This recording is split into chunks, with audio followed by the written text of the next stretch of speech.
Trailer കണ്ടപ്പോൾ ഒരു ലോകേഷ് കനകരാജ് ലോകേഷ് ടച്ചുണ്ട്. അപ്പോൾ എനിക്ക് തോന്നുന്നു പക്ക ലോകേഷ് മൂവി ആയിരിക്കും എന്നാണ് തോന്നുന്നത് കണ്ടിട്ട്.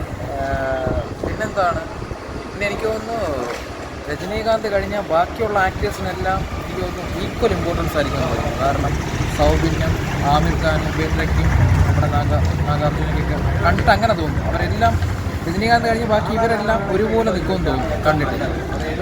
ടോട്ടലി എനിക്ക് തോന്നുന്നു ഇത് രജനീകാന്ത് ചിത്രം ഇതിനേക്കാൾ ചിലപ്പോൾ ലോകേഷ് കനകരാജ് ചിത്രമായിരിക്കും തോന്നുന്നു ട്രെയിലർ കണ്ടിട്ട്. എനിക്ക് അങ്ങനെ തോന്നുന്നു. പിന്നെ എനിക്ക് തോന്നുന്നു ഇവർ ബുദ്ധിപരമായിട്ട് പ്ലാൻ ചെയ്താണെന്ന് തോന്നുന്നു എല്ലാ സ്റ്റാറുകളെ സെലക്ട് ചെയ്തേക്കുന്നത്. അവർ ഒരു ഏരിയയിലെ സ്റ്റാർസിനെ അല്ല എടുത്തേക്കുന്നത്. കിട്ടാവുന്ന വലിയ വലിയ സ്റ്റാറുകളെ അതാത് ടെറിട്ടറീസിൽ നിന്നാണ് എടുത്തേക്കുന്നത്. അപ്പോൾ പടം ഒരു ആവറേജ് എങ്കിലും വന്നാൽ 1000 കോടിയൊക്കെ ഷുവറായിരിക്കും എന്ന് തോന്നുന്നു.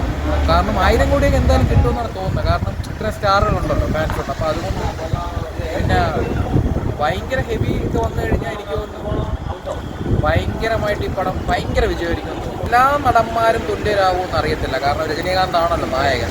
പക്ഷേ ബാക്കിയെല്ലാവരും ഞാൻ പറഞ്ഞ പോലെ നാഗാർജുന, ആമിർ ഖാൻ, ഉപേന്ദ്ര ഇവരെല്ലാവർക്കും എനിക്ക് തോന്നുന്നു ഈക്വലായിരിക്കും തോന്നുന്നു കണ്ടിട്ട്. എക്സ്പീരിയൻസ് ആയിരിക്കും. കാരണം ലോകേഷ് കനകരാജിൻ്റെ എല്ലാ മൂവീസും തിയേറ്റർ എക്സ്പീരിയൻസ് ആയിരിക്കും. അപ്പോൾ ഇതൊരു ടിപ്പിക്കൽ രജനി മൂവി ആവുമോ എന്ന് ഡൗട്ടുണ്ട്. എനിക്ക് തോന്നുന്നു ഒരു ലോകേഷ് മൂവി തന്നെ ആയിരിക്കും